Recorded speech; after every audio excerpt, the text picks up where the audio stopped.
ഹേ everyone, അപ്പോൾ ഞാൻ ഒരാളെ കൊണ്ടുവരാൻ വേണ്ടി പോവാട്ടാ. ഞാൻ കുറച്ച് ദിവസമായി വീട്ടിൽ പോയിട്ട്, അപ്പോൾ അതുകൊണ്ട് എന്നെ അന്വേഷിച്ചിട്ട് വീട്ടിൽ നിന്ന് ഒരാൾ ഇങ്ങോട്ട് വന്നതാണ്. വേറെ ആരുമല്ല, എൻ്റെ സ്വന്തം മാതാശ്രീ. ഞാൻ ഇട്ടിട്ടുള്ള പുതിയ ടീഷർട്ടാട്ടാ. എങ്ങനെയുണ്ടെന്ന് കമൻറ്റ് ചെയ്യണേ. അപ്പോൾ ഒരാളിനെ കൂട്ടി നേരെ തന്നെ ഡോമിനോസിൽ പോയിട്ടാ. അവിടെ നിന്ന് കഴിച്ച ഒന്നും അമ്മയ്ക്ക് ഇഷ്ടമായില്ല, ആസ് യൂഷ്വൽ. എന്നിട്ട് നമ്മൾ കുറച്ച് ഫ്രൂട്ട്സൊക്കെ വാങ്ങിച്ചിട്ട് നേരെ റൂമിൽ പോയിട്ടാ. അമ്മ എന്തൊക്കെ കൊണ്ടുവന്നിട്ടുണ്ടെന്ന് കാണിച്ചു തരാട്ടാ. ഇത് മുളക്, ഇത് അച്ചാർ,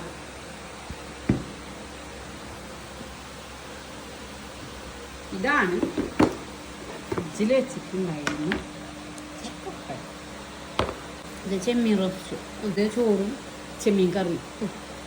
റൂമിലത്തെ ഫാനിൻ്റെ സൗണ്ട് കാരണം കുറച്ച് ഡിസ്റ്റർബൻസ് ഉണ്ടായിട്ടുണ്ടാവും, ക്ഷമിക്കണം. എന്നിട്ട് അമ്മ കൊണ്ടുവന്ന ചോറും ചെമ്മീനൊക്കെ കൂട്ടി ഒരു പിടി പിടിച്ചു. ജസ്റ്റ് ഒന്ന് ഇവിടെയൊക്കെ ഒന്ന് കറങ്ങി പിറ്റേ ദിവസം അമ്മ തിരിച്ചു പോയിട്ടാ. അപ്പോൾ ഓക്കെ, ബൈ ബൈ.